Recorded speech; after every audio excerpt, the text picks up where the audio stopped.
Welcome back, everybody, to another episode of Lockdown 23 and 1. Today, I got another highly detailed breakdown and review of the hit TV show 60 Days In on A&E. Keep in mind, these are highlighted clips or not the whole episode. If you want to watch the whole episode, then contact your cable provider. And I have gotten myself a new microphone. I apologize. I'm still trying to tweak out the settings. It's all about numbers, and y'all know I'm not that good at numbers. But today I'm going to be breaking down some valuable lessons in this episode. Believe it or not, a lot of these situations are real things that you might see if you were to go to lockup. So if you enjoy this type of content, all things lockup related, then this is where you want to be. Hit that like, subscribe, notification bell before you leave, and check out my playlist with many more videos for you to start watching today. Now first, let's go ahead and start with the individuals that happen to drop out the program. First guy goes by the name of Steven. He's a former CO and now he's a bodyguard. Like I said, he ends up quitting the program, and it turns out he's really distressed about how the COs are being treated in this pod. He feels as though his safety's at risk. They never make no rounds, and when they do come in, the inmates are really putting the pressure on them, so they're quick to leave. And that's something he's probably not used to seeing, being a correctional officer from California, I believe. Out there, them inmates, they treat the correctional officers with a certain level of respect. From what I've heard from many people, including Mr. Dirty Weather. He goes by Clydell on the program as an alias, but his YouTube channel is Dirty Weather, and I had the opportunity to interview him before he ever stepped foot on 60 Days In. And he gave us a great breakdown of the California prison system and gave us some pretty wild stories. But unfortunately, he drops out the program as well. Maybe we could bring him onto the show, get a little recap, and ask him how legit things are in the 60 Days In cell blocks. But I'm guessing they're pretty legit if it got him to quit so quick. Now, we got 3 participants left when it comes to the guy's side, I believe, and today we're going to be focusing on Jamil. Ever since the beginning, man, the inmates have been on red flag status with this guy because his cover story didn't match up too good. Not to mention, they're going to be checking paperwork in this episode, and they find out that he's not even in the system. So let's get into it. First, we're going to start off with the Jamil situation. But if I was pressing you, bro, you would have known, bro. For real, I would never got there, bro. I'm telling you. You know, if I was on that Titanic, you would have known, bro. Hey, come on down. You ain't been in nobody's business. I'm trying to listen, being nosy and all that. Then you can press it like that. I'm pressing it until I'm putting out.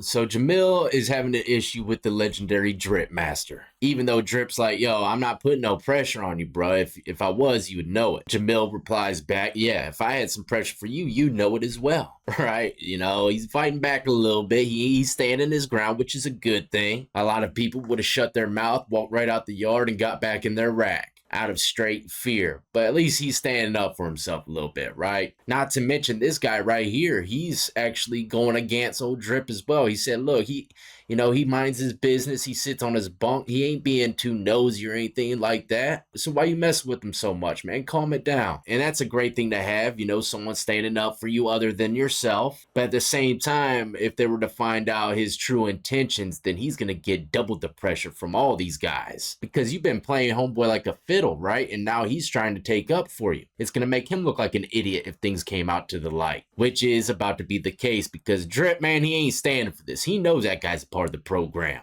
But let's talk about this rec yard really quick. I was in a cell block kind of like this. It was a little bit bigger, but this was on like the newer side of the jail where they had the cell block and a little door right here where you could walk into the gym at any time, play some basketball, do pull-ups off the stairs, whatever. But the best part about it was, in most jails, you don't get too much sunlight at all. The cell blocks I enjoyed being in, they didn't give you no outside rec. You didn't see the sunlight for like a year. No windows, no nothing. That's why we would enjoy popping the sprinklers, right? The sprinklers would open up this vent, it would let in fresh air, and it would let in a little bit of light. Also bring the fire department, but that's besides the point. I'm veering off. But to have an outdoor rec area attached to your housing unit with a little bit of sunlight like this one is an amazing thing to have. Now, even though Jamil has someone standing up for him a little bit, it doesn't matter. Drip's had enough. You can't get over on him, man. He's going to get to the bottom of this today.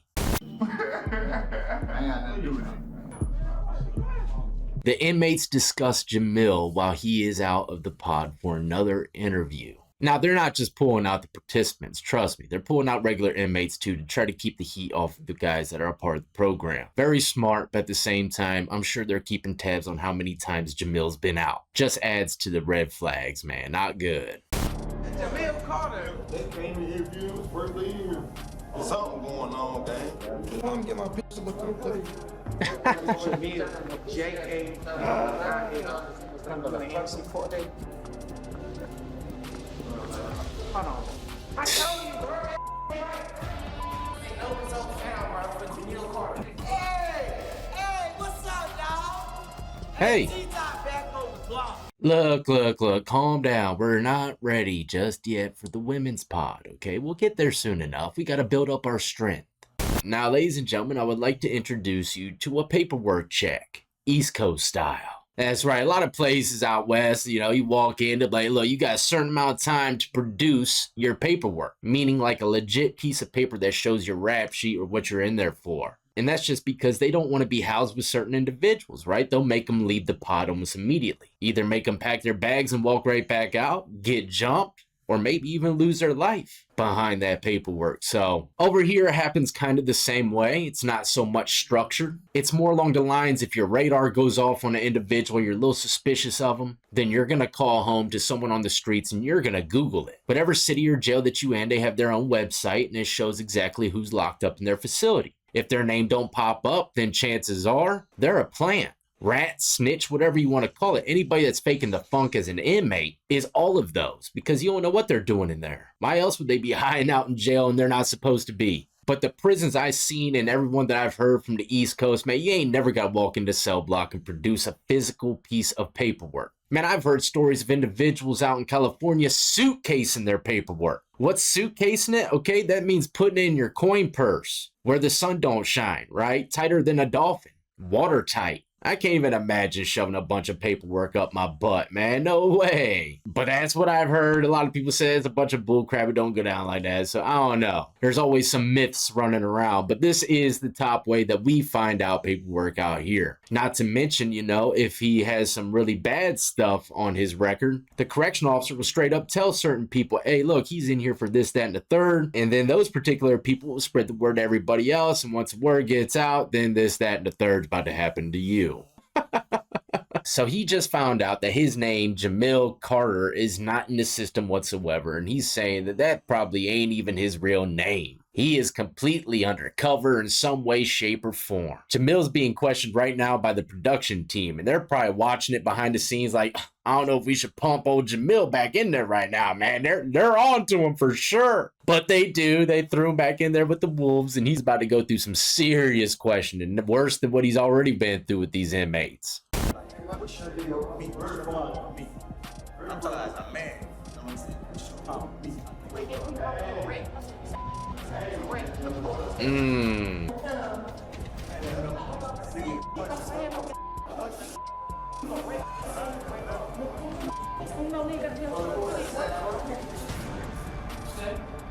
First and foremost, let me just say this, man. You're already having issues with these guys in the cell block, right? A lot of people ain't never been locked up, ain't seen too much of stuff. They don't think someone would just take off on them because they're sitting down, relaxed, they ain't being hostile. But it happens. You'll get knocked clean out, not knowing anything was about to happen. So you always got to be on guard. When you see red flags like this, people surrounding you in a hostile way, get up and get defensive, man, because you'll know these guys. But it starts off with Drip saying he needs some real paperwork. He can't find them in the system, so he wants to see it in black and white. That's the only thing that's going to save him right now, and he knows he ain't going to be able to get that. That's probably why they just cut straight to the black and white out west, right? They want to see it for themselves, print it out. Cuts through all this bullcrap, more structured. And I'm sure it's going to, you know, fall down the ladder over here to the East Coast sooner or later. Especially with all these prison channels and stuff showing people how it goes in other states. Inmates are mentally gleaning and growing from this type of intel. And it could change the structure in the prisons on the East Coast dramatically. But homeboy Jamil's deflecting everything, right? He's telling him, hey, what kind of issues you got with me as a man? What kind of issues? It don't matter all that man talk. Look, bro, you're not in the system. He's done playing games. You're a rat, bro. I'm telling you 100% you're a fucking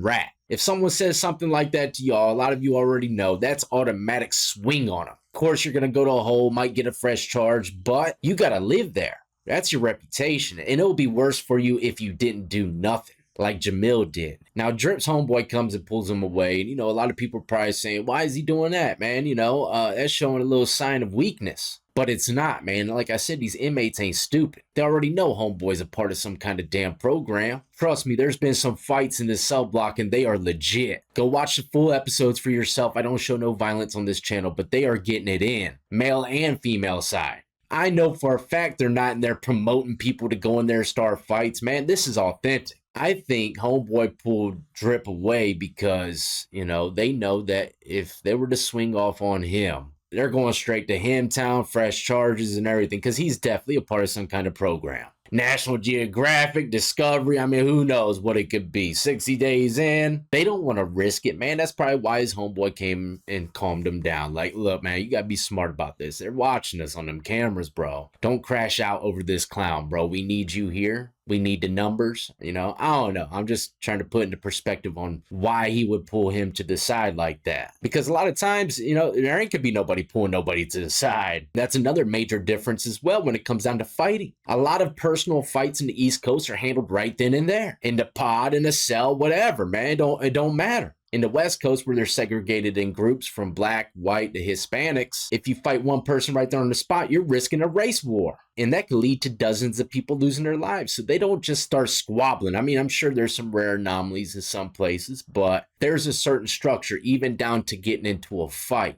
Now, the next situation's a pretty serious one, and I'm not going to stamp anything on anyone. I'm just going to give it to you plainly. This is what it looks like to me, and any correctional officer, or especially a gang unit officer, would know exactly what's going on just by watching this clip. But to me, it looks like a gang violation's in order. Someone messed up a little bit, and now they're going to have to punish them. And I'm not going to lie, when I first seen stuff like this in jail, it's really what deterred me from joining the gang to begin with. Not to mention out here in the East Coast, man, you'll soon realize that a lot of stuff that you were gangbanging on the streets, when you get locked up, you're going to get beat up by your own people because you realize it wasn't even real. It was all fake. It was all a lie. And the funnier part about it is those cats that beat you up for not being real in this state are looked at as fake in other states. So, you know, as soon as I started learning all this wild stuff, man, not to mention all the rules, there's a lot of rules in being a gang member now.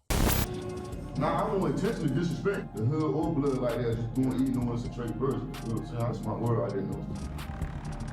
Fire to the shit. Fire to the shit. Once get over with, what we want to. Tobacco better. Yeah. So what everybody was doing 5 feet. Yeah. Several inmates head to the showers to settle a dispute. Let's break this down word for word. He says, "Nah, I wouldn't intentionally disrespect the hood or blood like that by going and eating the tray first." Now, I can't stamp anything on any of this. Like I said, I'm just speaking plainly from what I think is going on. But maybe there's some kind of rule or regulation for them not to be running to be first in the line for chow. That's usually what all the broke, poor people do, man, because they're starving. They've been waiting. They'll sit there and post up in line 30 minutes before the trays even come to the floor with their soup and sport, man, ready, right? So for him being first in line, it could disrespect the whole organization, make them all look hungry, broke, poor. That's just what I'm thinking. I don't know anyone that's been locked up. Can you confirm? If not, let me know your input in the comment section below. But the punishment is something I've already talked about on this channel before. There's many variations, but I've seen probably the more popular way was people taking blows to the chest. And I'd say more popular because this cell block was really active with these guys, and that was like their go-to way of punishing people. Fire to the shit. Fire to the shit. Once get over with, what we want to. Tobacco better. Yeah. So what everybody was doing 5 feet. Yeah. 5 to the chest, 5 apiece. And that's scary, man. It could break your breastplate and stuff, you know?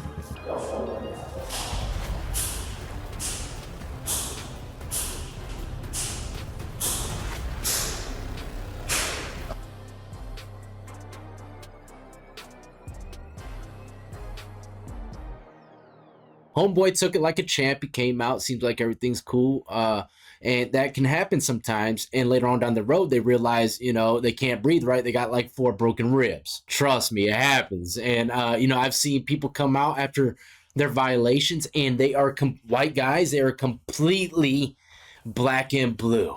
Now, I really want you to put yourself in Jamel's shoes. He's witnessing them beat up their own people. So you can only imagine what's going through his head if they decide to really put the hands on him. The staff as well, production team, all of them, they're probably like, man, we gotta get him out. And that's what happens. They eventually get him at the end of this episode and one other inmate, which is cool because nobody suspected that guy of being a participant. He's actually a real inmate. Both of them are being moved to a new cell block because of what the staff is telling other people, overcrowding. But you know old Drip knows what's going on, man. Why are they going to pick Jamil? But we're going to leave off right there. Hopefully you enjoyed and learned a few things on today's episode. It was definitely interesting for me because, like I said, this is, out of all the episodes I've seen on 60 Days In, this is the most relatable kind of conditions that I was living in when I was in lockup. So it's kind of nostalgic, I guess you could say, but you really see the real disrespectful side of things, right? But if you enjoyed, like I said in the beginning, tap that like, subscribe, notification bell before you leave. And y'all be easy, be safe, and stay free.